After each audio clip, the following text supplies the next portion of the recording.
Okay, class. So we're on page 86, and we're working on questions 1 through 9, and they're asking us to solve for x and y using the properties of isosceles triangles. If we look at question number 1, they're asking us to solve for x and y. I know that this is an isosceles triangle because these two sides are congruent. And if these two sides are congruent, then I know that this angle here is the vertex angle, and I know that these two angles here are my base angles. If you remember, we said that in an isosceles triangle, the two base angles are congruent. So I can set these two angles equal to each other in order to solve for x. So let's try that here. 3x minus 11 is equal to 2x plus 11. I'm setting them equal to each other because they are congruent. And from here, I can do simple algebra to find x.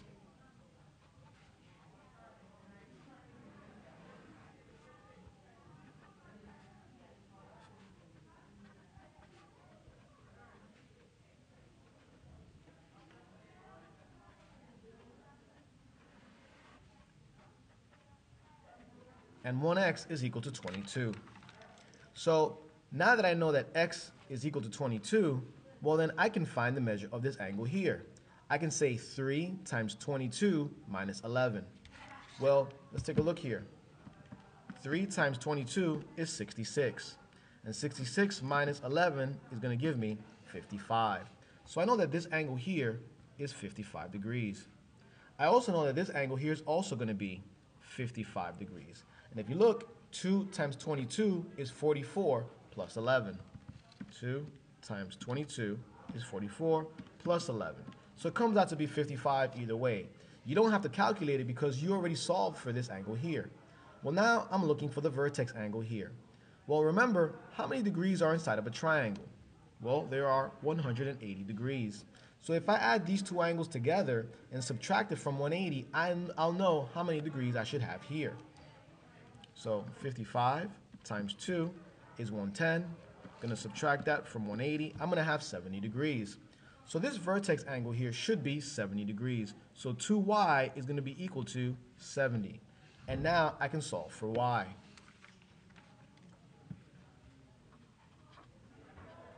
If 2y is equal to 70, divide both sides by 2, and y is equal to 35. So for number 1, x is 22, and y is equal to 35.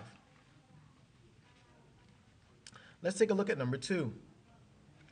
Again, I have an isosceles triangle. However, this is a right isosceles triangle because I have a 90-degree angle here. Again, these are my two base angles, and I know they're going to be congruent. Well, if this is 90 degrees here, I know that a triangle has 180 degrees minus 90 degrees that I'm using here leaves me with 90 degrees. I have to divide this 90 degrees between these two angles. I know that these two angles are congruent, so this 90 degrees is going to be divided by 2. And 90 divided by 2 is 45. That means that this angle here is 45 degrees, and this angle here is also 45 degrees. So if I set both of these equations equal to 45, I can find their respective variables. So let's take a look here. I have 3x is going to be equal to 45 degrees, and I'm going to have y plus 7 is equal to 45 degrees, because both of these angles are equal to 45 degrees. So 45 divided by 3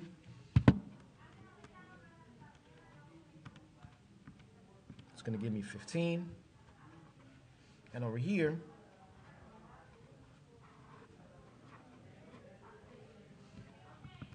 (45) minus 7, we're going to get 38. So for number 2, x is 15 and y is equal to 38. Let's take a look at number 3. On number 3, again, I have an isosceles triangle. I know that it's isosceles because these two sides here are congruent. I have an external angle out here, and these right here are going to be my two base angles. Well, if you notice, they only give me one base angle. They don't give me the next base angle. And they don't really have to because I know that this is a what? An isosceles triangle. And in an isosceles triangle, the two base angles are what? Are congruent. So this angle here is also going to be x minus 2. Well, if I add all my angles together, we know that they should equal to 180 degrees. So let me do that. Let me add up all of these variables together, because I can, because they all have x's, and set them equal to 180. And let's see what happens.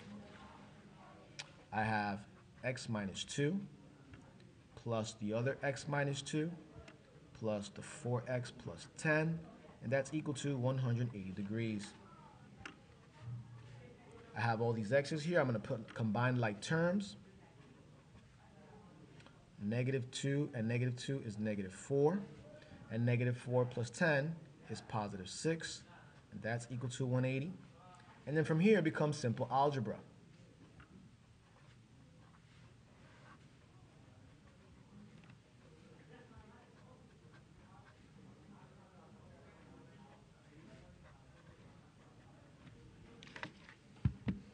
So we're going to take 174 and divide it by 6, and we get 29.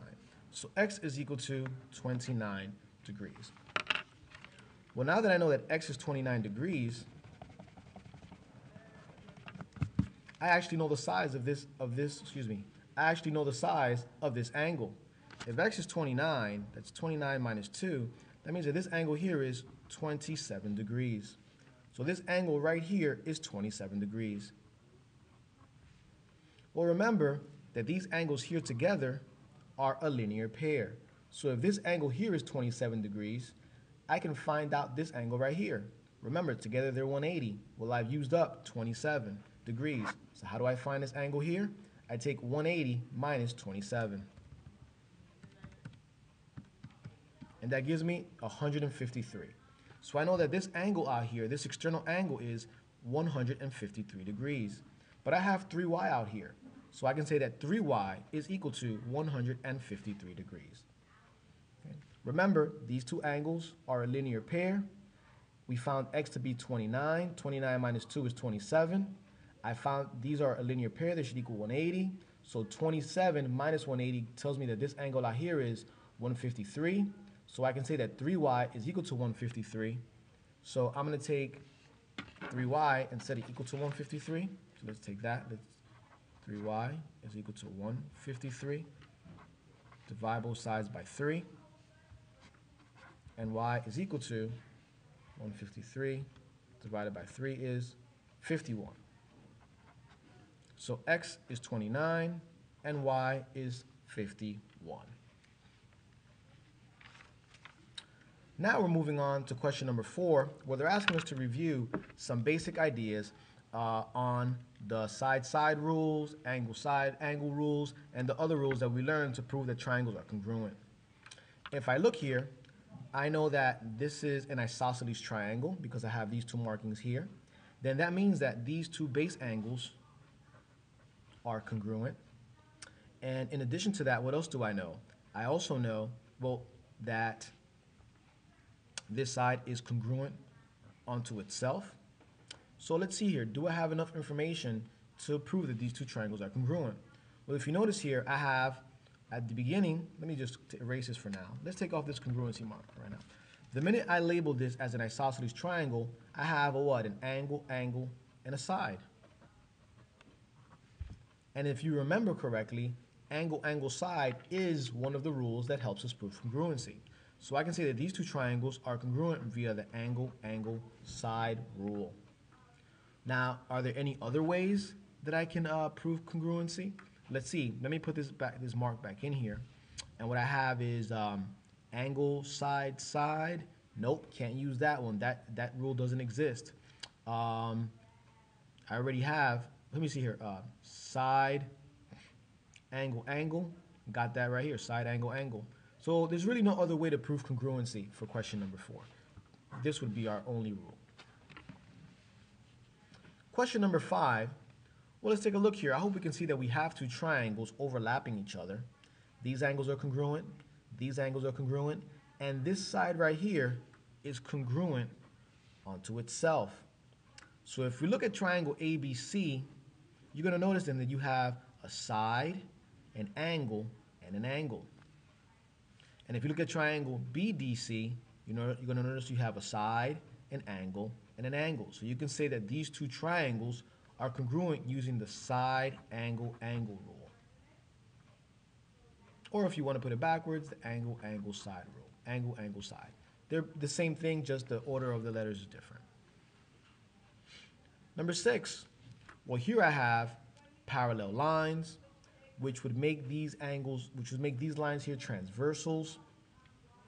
I would have an external. If these are my lines are parallel and this is a transversal, then this angle here would be congruent to this angle here because they would be alternating interior angles. But if you notice, this angle is not inside any of the triangles. So, when we're comparing angles, the angles both have to be like these are inside the triangle. This one would be outside the triangle. So I can look at this and I can quickly say that it's not going to work. None of the rules are going to work here. So number 6, the answer is going to be no. Let's move on to number 7. Number 7 here, they give us 3 triangles. This really big triangle here. Then I have a very small isosceles triangle here. And then I have a wider isosceles triangle here. If you notice, these two sides are congruent. That means that this right here is my vertex angle, and that these two angles right here are my base angles. And they're asking me to solve for x and y. So the first thing I'm going to try to solve for is for x. I know that these two angles in this triangle here are my base angles. And we know from experience that base angles are congruent. So I'm going to set these two angles equal to each other. I'm going to say 3x plus 10 is equal to 5x minus 10 because I know that base angles in an isosceles triangle are congruent. So I'm going to say 3x plus 10 is equal to 5x minus 10.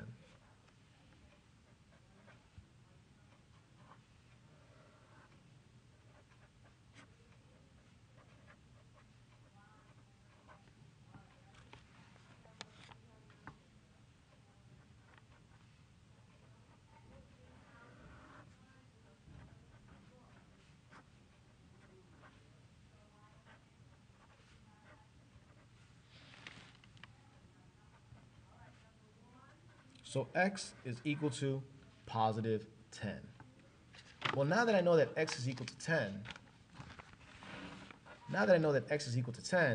I can actually figure out the measure of these angles. Well, what's 3 times 10?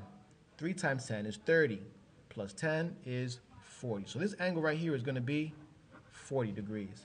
I know that this angle is going to be 40 degrees automatically because these are base angles. But let's plug it in anyway. 5 times 10 is 50, and 50 minus 10 is 40. So again, I have 40 and 40. I know that a triangle should have 180 degrees. So far, I've used up 40 and 40, which is 80, which leaves me with 100 degrees. So my vertex angle right here of this isosceles triangle is going to be 100 degrees. Now I need to find 4y. Well, please remember that this angle here of the triangle and this angle here are a linear pair. They add up to 180 degrees. So if this is 100, this angle here is going to be 80 degrees. And if you notice, these two angles are the base angles of this isosceles triangle. And the base angles of isosceles triangles are congruent. So if this angle here is 80 degrees, then this angle here is also 80 degrees. So we can say that 4y is equal to 80 degrees. So let's say that 4y is equal to 80 degrees.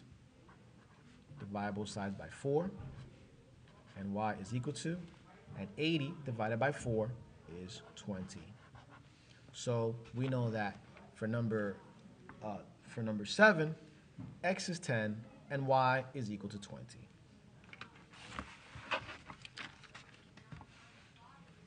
Number 8 looks like it's a little bit more difficult, but in actuality, it really isn't. It's pretty simple.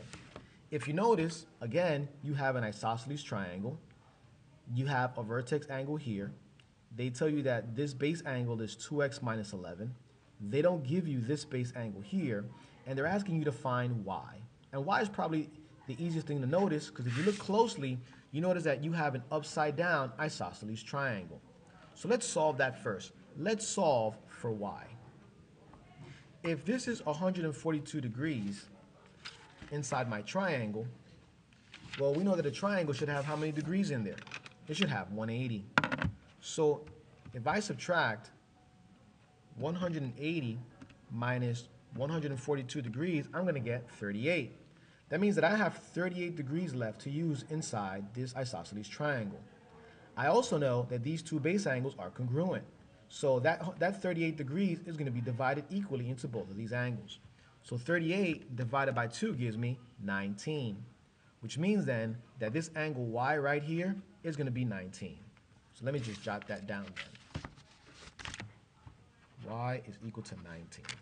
And again, guys, please remember, if I'm going a little bit too fast for you, you can always review these videos on YouTube, on the YouTube page that we have for the class, as many times as you like. Well, now let's take a look here. Now I can figure out my x, because I know that this is an isosceles triangle. Well, these two base angles are congruent. So if this base angle is 2x plus 11, this base angle here should also be 2x plus 11. So if I add them all up together, they should equal to 180 degrees. So let's do that.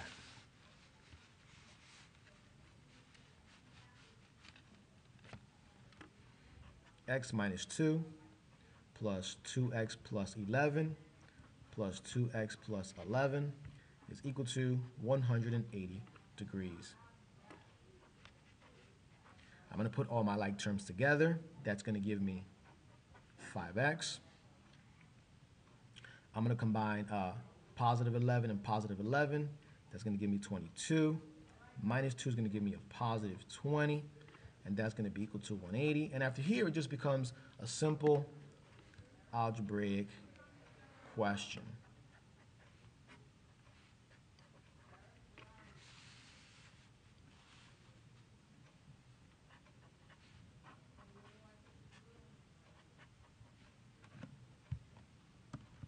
$160 divided